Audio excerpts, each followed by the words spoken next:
waste is waste that was originated from healthcare activities and research facilities.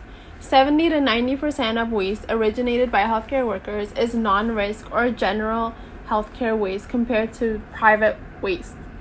Most healthcare waste is produced by housekeeping functions and might also combine with waste from healthcare maintenance.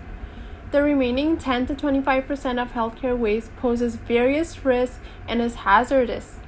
Healthcare waste consists of the following 8 classifications. Infectious waste. It is waste that has been in contact with blood or bodily fluids, virulent agents taken from labs, autopsy waste, waste taken from diseased patients, example, swabs and disposable medical instruments. Pathological waste. It includes human tissues, organs, fluids, parts of the body, and contaminated animal corpse. Sharp waste. Syringes, needles, scalpels, and blades that are disposable. Chemical waste. It is solvents used in lab work, cleaning products such as disinfectants, sterilizers, medical instrument parts, mercury from broken thermometers, and batteries. Pharmaceutical waste. It is outdated, crushed, and contaminated remedies and vaccines. Cytotoxic waste. Waste composed of genotoxic material, highly dangerous material. Example, carcinogenic waste. Radioactive waste. Waste product consisting radionuclides, contaminants. Example, radioactive diagnostic material. Non-hazardous or general waste. Waste material free from all biological, chemical, radioactive, or physical risk. The origin of healthcare waste. Health facilities, example, hospitals, lab centers undergoing studies, funeral homes, and autopsy centers. Animal research and testing labs, blood banks and collecting services, and nursing homes for seniors. Environmental protection is the practice of shielding the natural environment of pollution by the individual, organization, and government. The Control of Pollution Act of 1974 came first, then the Canadian Environmental Act of 1990s.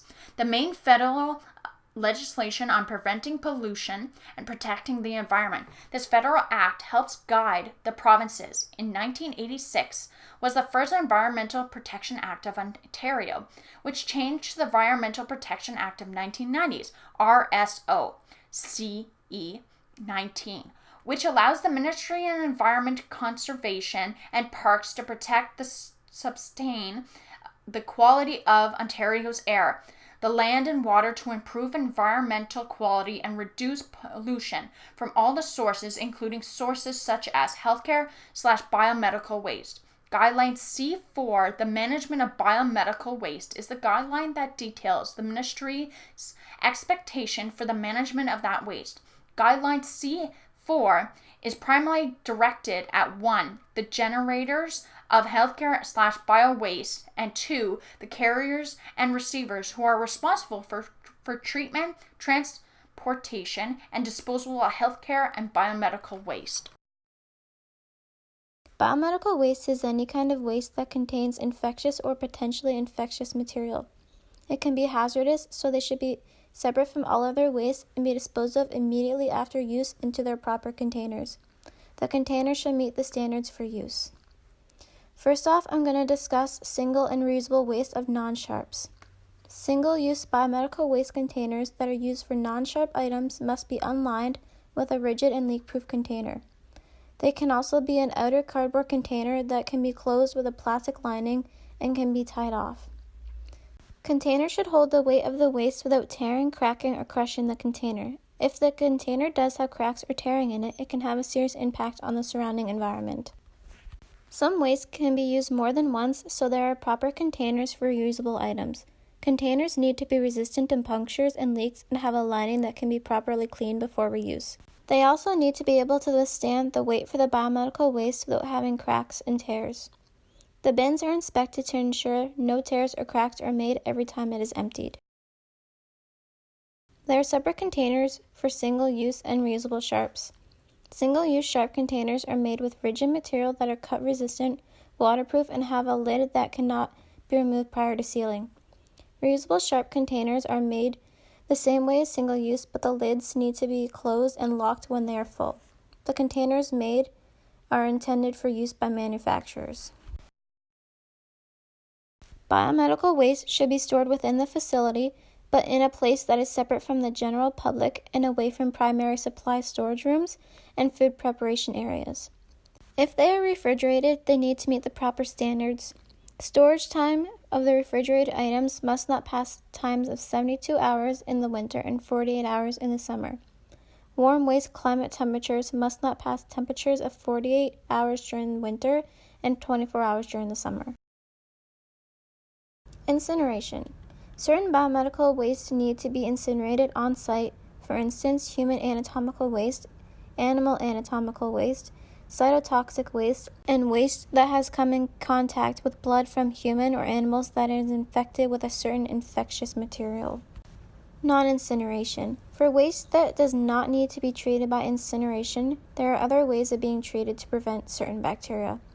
All technologies that are not incinerated should be tested once every 6 days to make sure their equipment is still functional and meets the standards for reuse. The results from the test must remain within the facilities that they are treated in for at least 2 years. General. The treatment, contribution of transport, and transportation of biomedical waste must adhere to regulations of the Transportation of Dangerous Goods Act and regulations, and relevant provincial or territorial waste transport legislation. Driver training.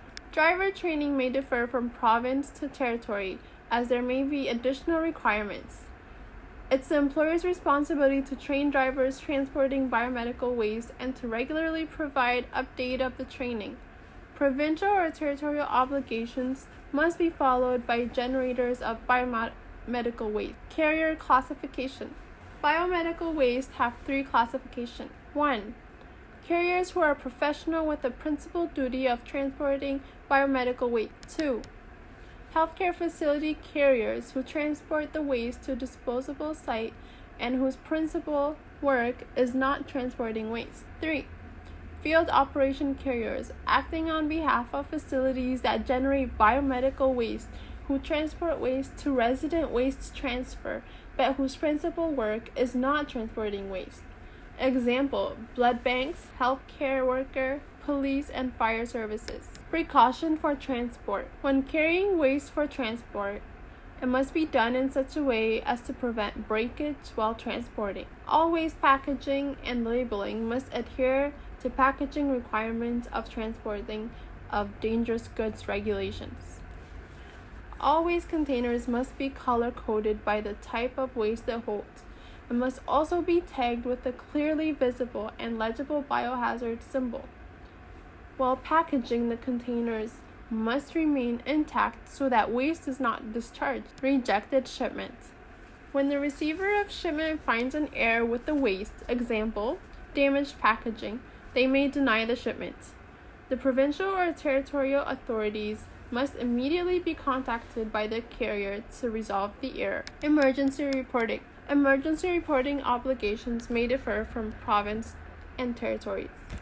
If an accident or spill takes place during transportation of waste, person liable must contact appropriate provincial or territorial authorities and the local medical officer of health.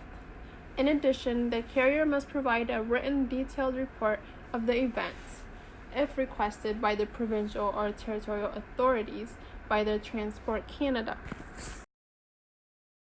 When disposing of biomedical waste, it is important to ensure that it's being disposed of properly and safely.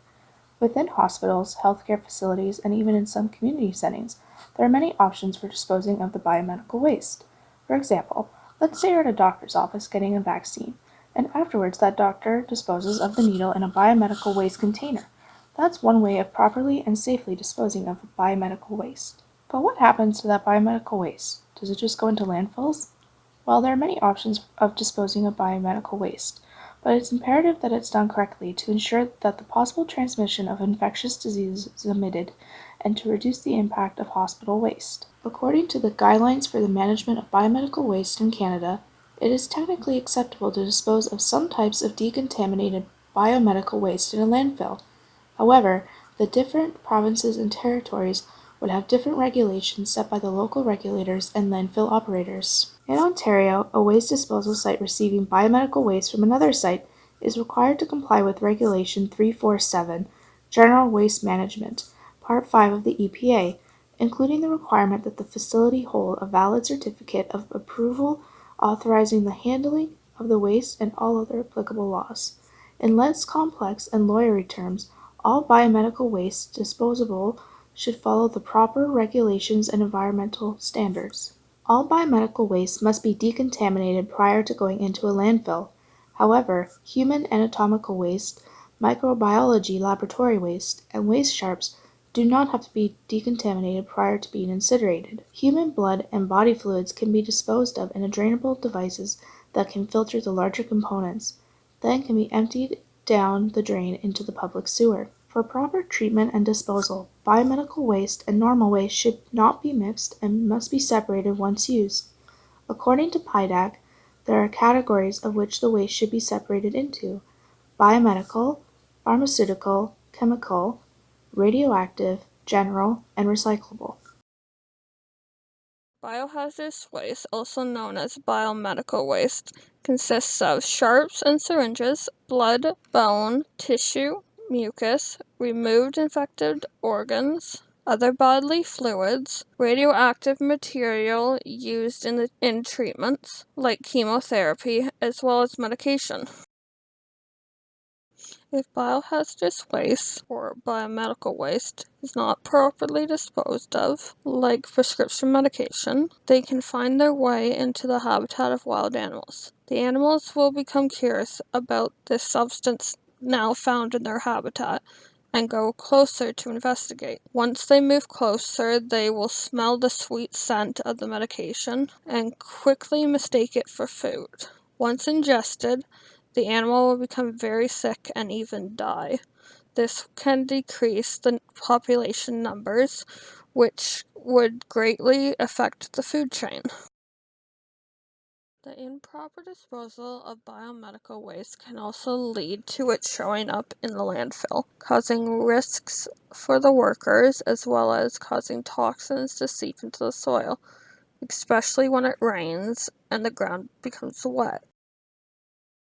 If radioactive waste, like what's used for cancer treatments, is not properly disposed of through the right channels, it can cause great illness.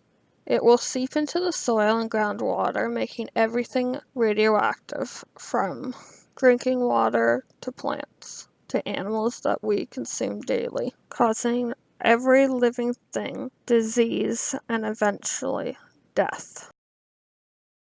Due to concerns for all living things, including us humans, regulations and organizations were put in place to collect, clean, and dispose of the biomedical biohazardous waste, such as companies like Earth Waste Management and Stericycle, to name a couple. It's their job to collect, clean, and sanitize, and then incinerate the biomedical biohazardous materials from every hospital in Canada. If biomedical biohazardous materials are not properly cleaned and incinerated, the waste will turn into air pollutants. These air pollutants will quickly spread far and make many people and animals sick.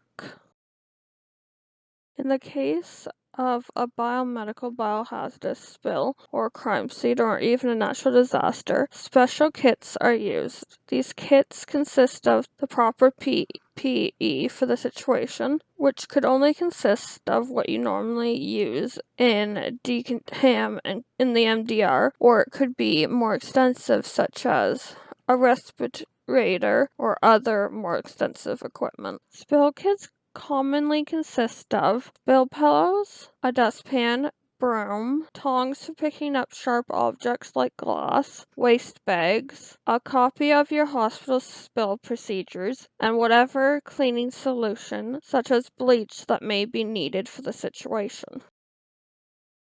The United Nations recommend that all countries develop strategies for healthcare and biomedical waste management at the federal and provincial and municipal levels of government.